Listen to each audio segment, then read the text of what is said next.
Va a ser un gusto compartir estas próximas clases con ustedes. Vamos a estar viendo Cartas Paulinas 2, así que espero que nos sea de mucha bendición a todos nosotros. Amén. Bueno, ¿tienen su manual? Muy bien.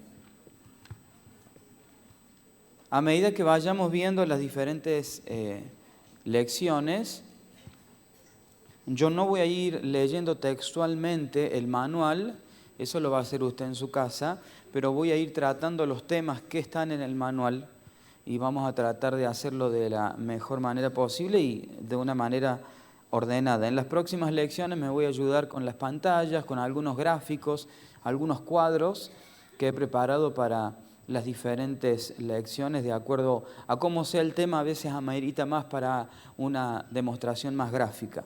Bueno, vamos a comenzar hoy con la carta de Pablo a los Efesios.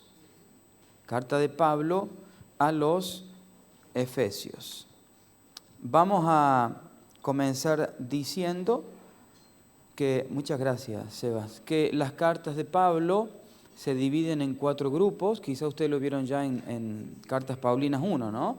Bueno, la carta a los Efesios es una de las cartas que está dentro del grupo de las cartas desde la prisión. Yo considero, no sé si usted comparte conmigo, que las cosas que Pablo escribió desde la cárcel hoy en día son uno de los tesoros más grandes que podemos contar los cristianos. Las cartas que escribió desde la prisión tienen una revelación tremenda, impresionante. Y fíjense qué interesante, porque Pablo en su antigua vida, antes de tener la revelación de quién era el Cristo, se dedicaba a perseguir cristianos. Me llamó la atención, era tan cínico el plan de Pablo, que en un momento él, cuando iba a salir de viaje, pedía una autorización.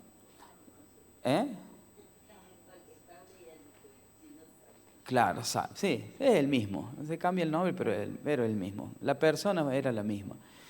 Y fíjense qué terrible, porque pedía una carta de autorización para que si él se encontraba con algún cristiano en la calle, en su viaje, tenía esa carta de poder a través de la cual él podía tomar a ese cristiano y llevarlo a la primera cárcel que él encontrara.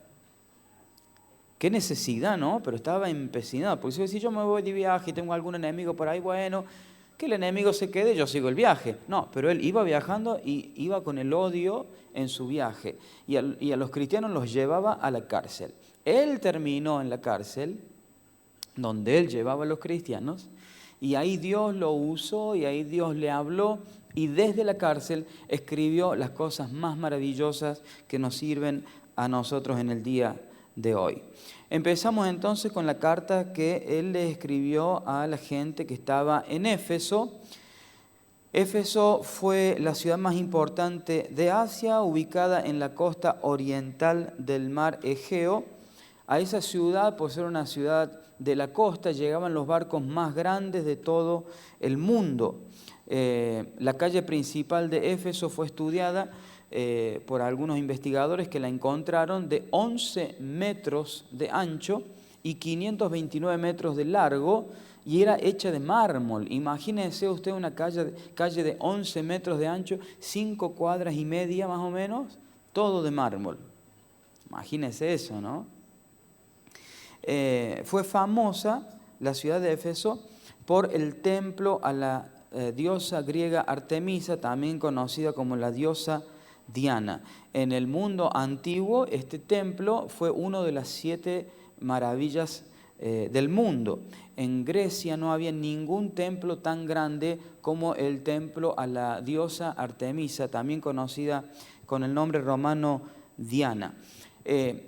Esto es muy importante porque hay que ver, en el mundo espiritual, el espíritu es algo territorial, ¿verdad? Entonces, en Éfeso, al estar el templo a la diosa Diana, había mucha idolatría y había un negocio muy importante con artesanos que hacían medallitas, estampitas de la diosa Diana y vivían de eso, ¿no? Cuando Pablo comenzó a predicar acerca de Jesús, la fe de la gente comenzó a irse, ¿no? Para la predicación de Pablo, comenzaron a creer en Jesús, en el mensaje que Pablo predicaba, y el negocio de los dianistas, por decirlo de alguna manera, comenzó a disminuir. Había una creencia en los efesios que decían que los hombres se podían comunicar con la diosa Artemisa, con la diosa Diana, a través de las prostitutas. Entonces imagínense lo que se manejaba en ese ambiente, en esa ciudad. La prostitución, la idolatría, el paganismo. Y bueno, a esa ciudad, a ese pueblo, Pablo le escribe esta carta. El mundo espiritual en Éfeso era un mundo muy fuerte, era una oposición muy fuerte para Pablo. Pablo fue entrenado para una guerra espiritual, para lo que era la guerra espiritual, con todo lo que él tuvo que enfrentar en Éfeso. La Biblia tiene información sobre Éfeso, es una ciudad que se menciona mucho en la Biblia. Allí, por ejemplo, Pablo dejó a Priscila y Aquila para ministrar en una iglesia que él había fundado. Pablo fundó la iglesia en Éfeso y dejó encargado ahí a Priscila y Aquila, y ellos le enseñaron a Apolos, que fue un gran orador judío. Pablo regresó a Éfeso en su tercer viaje y estuvo ahí durante 3 años. 12 discípulos fueron bautizados en Éfeso y muchas personas fueron liberadas de demonios. El mundo demoníaco en Éfeso era muy fuerte.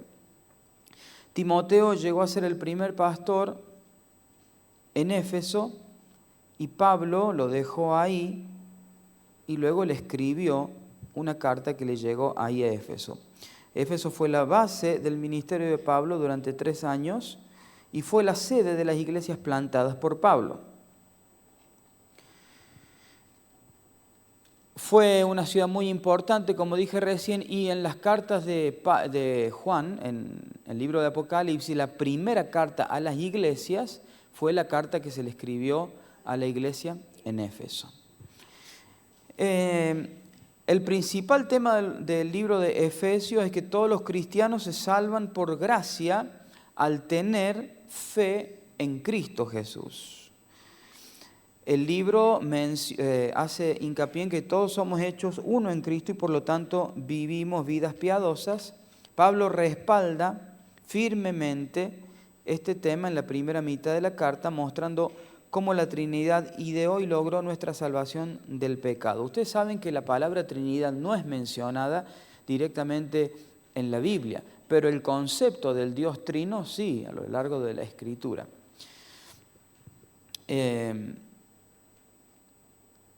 Habla de que nosotros podemos, por el poder de Dios, resistir toda tentación, que podemos desviar los engaños del diablo, que podemos ser fortalecidos en nuestra fe a través del trabajo que hizo Cristo como sacerdote. Y bueno, Pablo entonces escribe en un ambiente bastante complicado, todavía luchando con todo el ambiente espiritual tan pesado que había en la ciudad de Éfeso. Vamos entonces ahora a entrar directamente al capítulo 1 de Efesios.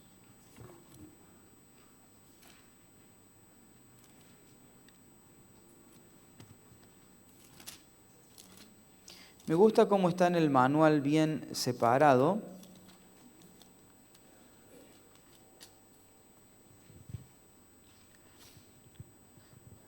El capítulo 1 de Efesios es muy rico. tiene mucha revelación y tiene mucho de lo cual podemos aprender. Primero comienza Pablo con un saludo apostólico. Pablo, apóstol de Jesucristo, por la voluntad de Dios, a los santos y fieles en Cristo Jesús que están en Éfeso. Gracia y paz a vosotros de Dios nuestro Padre y del Señor Jesucristo. Lo primero que hace Pablo es poner su nombre en la carta que empieza con la presentación y luego que es apóstol por voluntad de Dios. Por voluntad de Dios. ¿Qué hace Pablo al empezar esta carta de esta manera? Claro, él está escribiendo obviamente a los cristianos, pero Pablo sabía perfectamente que en la ciudad de Éfeso había mucha idolatría, había dioses paganos, había gente que creía que una diosa tenía el templo más grande, se podía comunicar con la gente a través de prostitutas, es decir, que había mucho terreno para que tuviera lugar la idolatría, los dioses paganos y todo ese tema. Entonces Pablo empieza diciendo, yo soy apóstol de Jesucristo y dice, por la voluntad de Dios. Para que le quede claro, yo soy apóstol de Jesucristo por voluntad de Dios. Entonces pone una carta de presentación que si hacemos un recorrido por el Antiguo Testamento, cuando Dios hablaba al pueblo en el Antiguo Testamento, decía, el Dios de Israel, el que te llamó, el que te escogió, el que te sacó de tierra de esclavitud, Si hacemos un recorrido por cómo Dios hablaba en el Antiguo Testamento, Dios daba su carta de presentación primero. De hecho, hay muchas partes muy ricas en la palabra de Dios, como que Dios te está mostrando su currículum. Yo soy el Dios que te saqué, yo soy el Dios, y así te digo. Entonces, claro, cuando vos escuchás que Dios te dice, yo soy el Dios que te rescaté, que te salvó, que te abrió camino, y después Dios te dice algo, vos decís, sí, yo lo creo, porque si ya me dijo todo lo que ha hecho, le tengo que creer. Bueno, acá Pablo está diciendo, yo soy apóstol de Jesucristo. Fui elegido y nombrado por Dios. Yo soy por su voluntad. No porque yo elegí. Soy por su voluntad. Y eso lo deja bien en claro. No sé si tienen presente a Amós, que a mí me llamó mucho la atención, Amós, porque cuando Dios le da una palabra, Amós estaba en Judá y Dios le da una palabra para el pueblo en Israel. Entonces, Amós no era profeta, era pastor y era cultivador de higos. Y estaba en el campo trabajando y Dios le habla. Claro, había mucha idolatría en Israel y Dios estaba enojado. Ya Dios les daba una última palabra. Y dice, yo estoy cansado de todo lo que está pasando en mi pueblo Israel, te vas a levantar y vas a ir a Israel. Y hay que tener en cuenta que en el tiempo de Amós, Jonás era contemporáneo, Amós, otros profetas que ahora no me acuerdo, pero eran contemporáneos, y Dios no eligió a esos profetas, Dios eligió a Amós.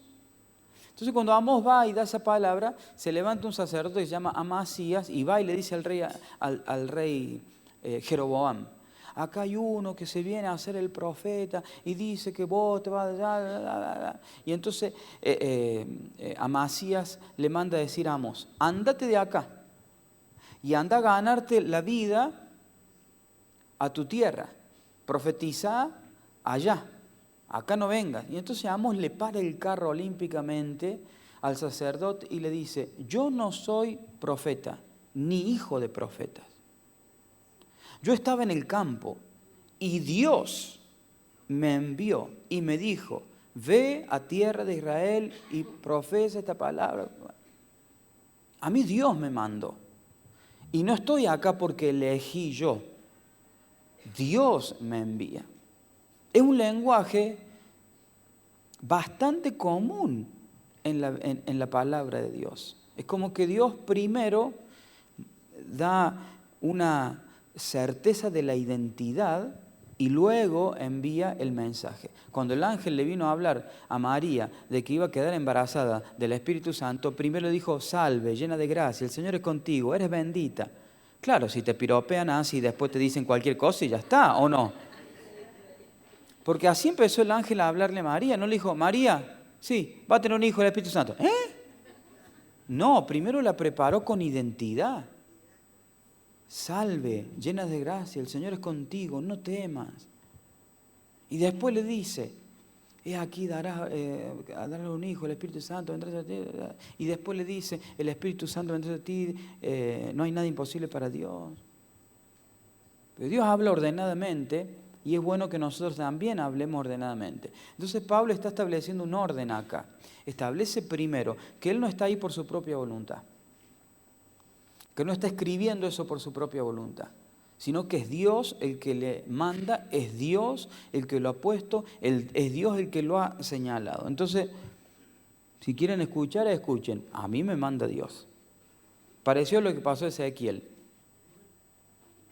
El Señor le dijo, anda, vos tenés que decir lo que tenés que decir. Y si no te escuchan, no podrán decir que no hubo alguien que no se los dijo.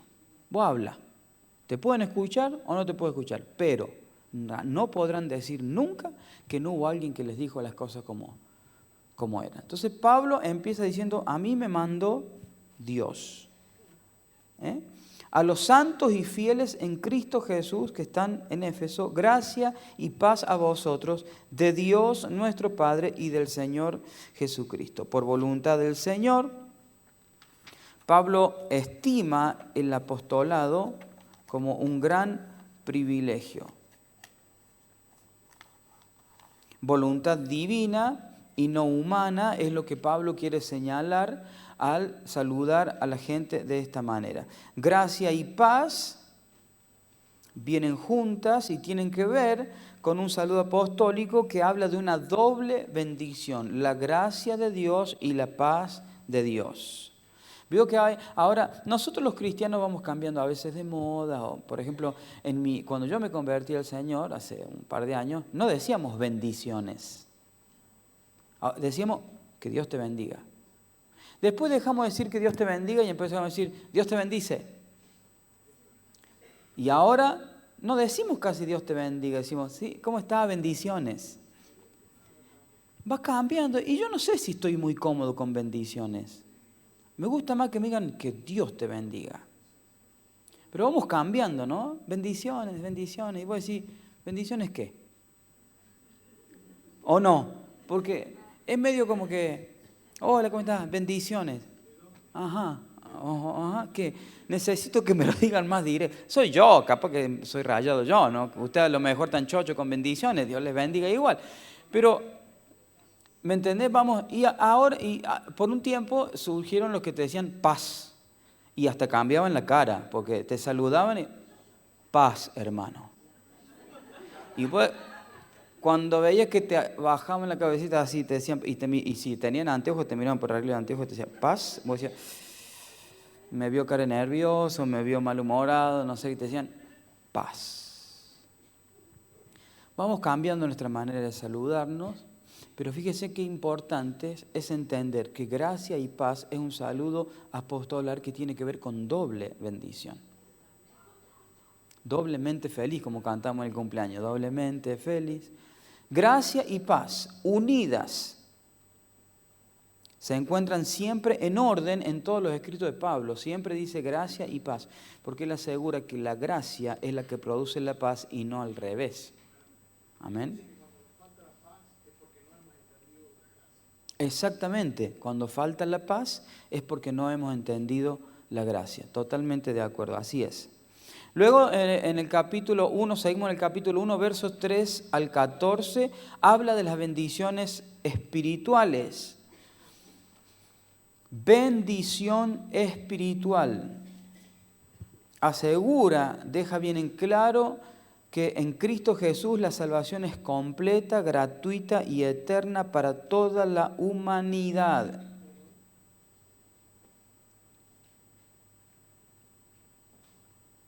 Ahora surgió de nuevo, me voy a meter en camisa de 11 varas, pero no importa.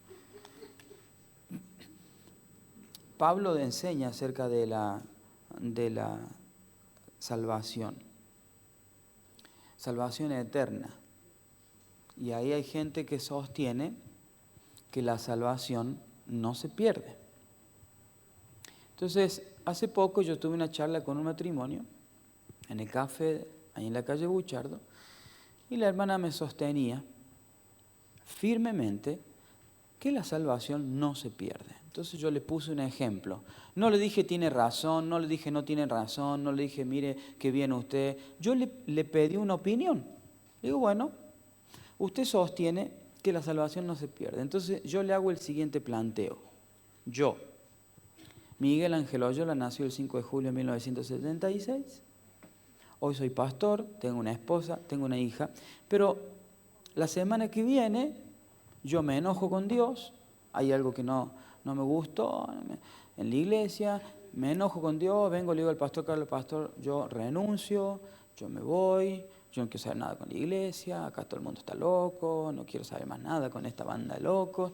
Me voy, me consigo un trabajo secular y en ese trabajo secular conozco a una muchacha de 27, yo a los 43, 27, y la chica me cae bien y yo vengo a mi esposa y le digo, ¿sabes qué?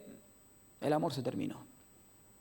Yo quiero que me deje ver a mi hija, pero yo no quiero saber más nada con vos. Yo la dejo a mi esposa, me voy con esta muchachita de 27 años, me junto con ella, empezamos a salir, a ella le gusta mucho la cerveza, salir a los boliches, le gusta mucho fumar, y no solamente fuma tabaco, sino que fuma de todo, fuma marihuana, fuma estas cosas, sustancias nuevas, viste, que hay ahora, y yo empiezo a probar todo. Y no solamente que le gusta fumar sustancias, sino que también le gusta inyectarse. Y yo pruebo, y bueno, resulta que después no quiero saber más nada con la chica. Y la chica tiene un hermano, y yo dije que, y yo suponete que ya no, yo al final no, debería haber sido mujer. Entonces me engancho con el hermano de esa. Estoy poniendo una suposición, ¿eh? Escuchen lo que yo le estaba diciendo a la hermana esta, ¿no? Entonces, yo me voy de viaje a Brasil con mi novio y muero en un accidente en la ruta, pero abrazado con el novio. ¿A dónde voy? ¿Me voy al cielo o me voy al infierno? Entonces, con mi cambio de vida y con mi actitud, ¿no perdí mi salvación? Yo no dije nada, yo pregunté. Y la señora, ay pastor, pero usted no haría eso. Ya sé que no lo haría, pero te estoy poniendo un ejemplo de otros que lamentablemente han hecho eso. Y han hecho cosas peores. Exactamente. Porque todo lo espiritual es absolutamente legal. Si yo abro una puerta, el Espíritu entra. Si yo hago un pacto, el Espíritu se cobra. Hasta que uno no corta, el Espíritu se viene a cobrar lo que yo he pactado. Por eso hay gente que no puede dormir, por eso hay gente que ve cosas, por eso hay cosas en las casas que se caen, que se rompen, muebles. ¿Por qué? Porque hace años o no sé cuándo fueron a una curandera, hicieron un pacto sin decir yo hago un pacto con el diablo, pero al hacer una promesa, al hacer esto y que otros malandras se llenen de plata. Cuando yo visité Cita con la Vida Catamarca, fui a la gruta, le digo, llévenme a la gruta de la Virgen. Hay una Virgen allá muy famosa, la Firda del Valle, creo. Me llevaron al santuario. Bueno, antes de llegar al santuario, hay por lo menos 25 puestos que te venden todo de la Virgencita. Todo. El templo de Diana. Gente que vive de la idolatría. Porque los espíritus son territoriales. Entonces hay gente que vende ahí. Y había de todo ahí, ¿eh? Había de todo. Y la gente va y deja un montón de cosas ahí. Había hasta urnas, esa urna donde ponen la ceniza de la gente que creman. Había cositas de bebé, ropita, había de todo. Esa gente que hasta el día de hoy tiene esas cosas ahí en esa gruta, ha hecho un pacto. Y consagrar algo a algún santo, a alguna imagen, está totalmente ligado al ocultismo. Y el ocultismo trae como consecuencia todo lo que tiene que ver con la improductividad, hasta la infertilidad, puede ser causa del ocultismo. Porque los espíritus son territoriales y son legales. Ay, no sé por qué me pasará. Por eso es importante ir al mundo espiritual, a ver qué puerta abrimos para que haya entrado el espíritu. Porque si a usted algún día fue a la difunta Correa, le prometió algo a la difunta Correa y se lo llevó, le prometió algo a la de Satanudos y lo hizo, le prendió una vela a San Benito, le prendió otra vela al otro, eso es una puerta que se abrió. Y usted tiene que cancelar y tiene que romper, porque ese espíritu al que usted le abrió la puerta tiene todo el derecho legal de venir a pedir lo que usted le dio. Porque el mundo espiritual es legal. Usted tiene el derecho legal de cortar con toda herencia maldita. Por eso es bueno cortar con todo, hasta las cosas que uno ni se enteró ni que no sabe. Hay que cortar. Cuarta generación. Hay legalidad espiritual por 4 generaciones.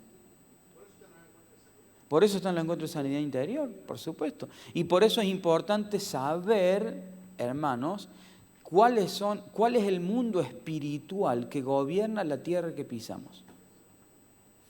No es lo mismo predicar en Córdoba, capital, que predicar en Jesús María, que predicar en Villa María, que predicar en Cosquín, que predicar en Catamarca. Yo ayer prediqué a la mañana en Jesús María un mensaje que se llama Una Nación y prediqué el mismo mensaje en Villa María a la noche y fueron 2 mensajes totalmente distintos.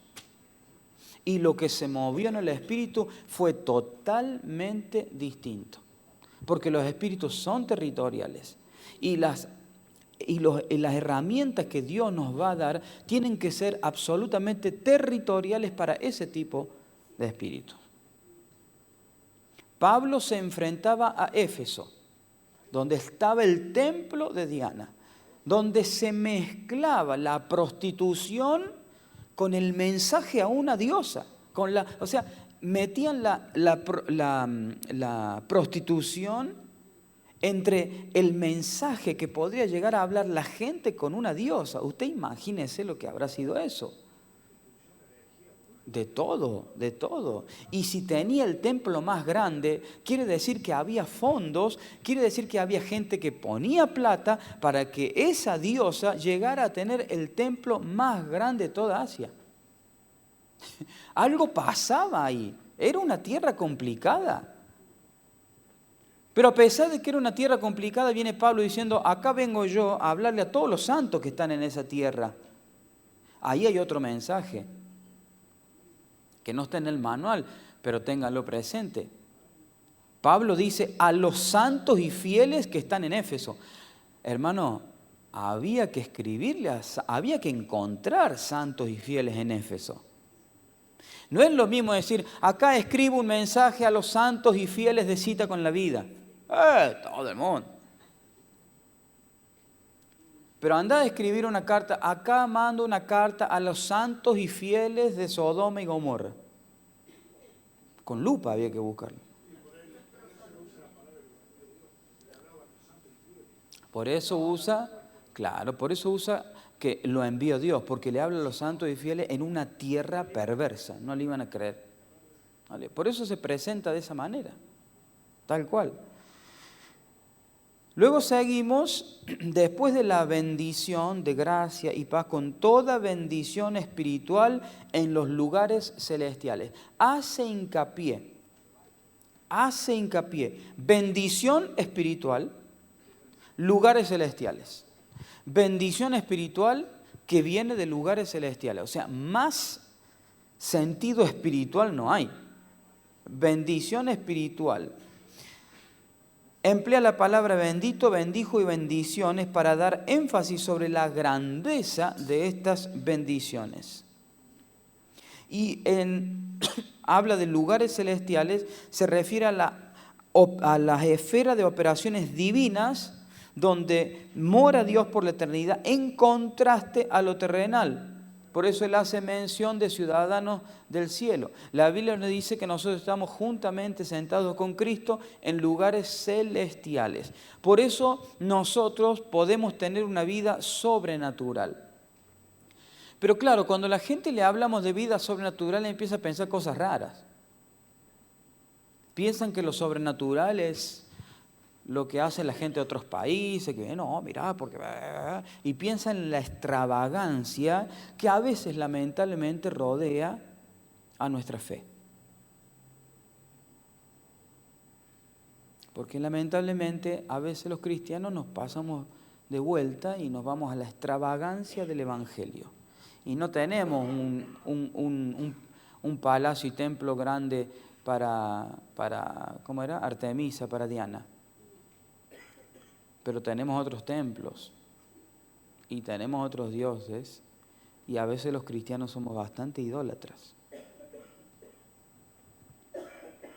Porque ya no adoramos ni idolatramos a la Virgen, no adoramos ni idolatramos a un santo, pero a veces idolatramos a gente. Ay, sí. No, eso no es nada. No, si predica fulano voy, si no, no.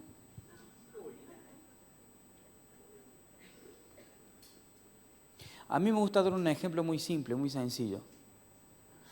Si viene, por ejemplo, no sé, viene un hermano y se compra una corbata.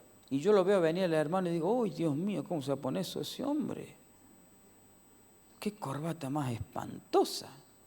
A lo mejor usted no piensa así, pero yo por ahí pienso así. Voy a confesar mi humanidad. Supongamos que viene el hermano José, que es el líder de Ujier en Jesús María, y yo lo veo entrar con una corbata verde flúor, con un gallo que le sale acá, no sé. Y yo veo que viene con esa corbata y digo, qué espanto, qué horrible. Y el hermano dice, pastor, mire la corbata, ¿qué le parece?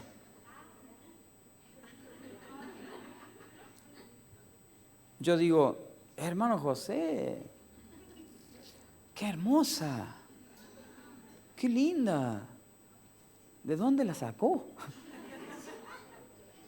Porque yo digo, si le digo al hermano que la corbata está fea, voy a herir los sentimientos del hermano. Pero yo acabo de mentir. Y cuando miento, estoy hiriendo y lastimando el corazón de Dios. Entonces ahí yo estoy poniendo a mi hermano por encima de Dios. Por lo tanto, estoy idolatrando a mi hermano. ¡Ay, pastor, qué exagerado! Toda persona que usted ponga delante de Dios, usted está idolatrando a esa persona. No quiere decir que yo le voy a decir al hermano, hermano, está horrible eso, espantoso. Yo sinceramente le diría, mira hermano, a mí sinceramente no me gusta, yo no me la pondría, pero si a vos te gusta, sé feliz con tu corbata. Soy honesto con el hermano, no miento y sigo honrando a Dios porque hablo verdad. Entonces a veces tenemos que tener cuidado de que caemos en ciertas cosas que ponen a Dios o que lo dejan esperando a Dios. Porque estamos mintiendo y estamos actuando como si nada hubiera pasado. Pero si decimos una mentira por quedar bien con alguien, por zafar, estamos dañando a Dios. Entonces, si yo hago algo que daña a Dios y me quedo de brazos cruzados, me quedo como si nada hubiera pasado, algo está mal en mí. ¿Se entiende? Entonces, tengamos cuidado de no idolatrar. Y espero no sonar muy exagerado, pero el mundo espiritual es un mundo de sutilezas, es un mundo de pequeñas cosas. Si no, el primer hombre y la primera mujer jamás hubieran probado de ese fruto, porque fue una sutileza. Entonces el mundo espiritual es muy sutil. Nos vemos el lunes que viene. Que Dios les bendiga mucho. Gracias por su atención y su respeto.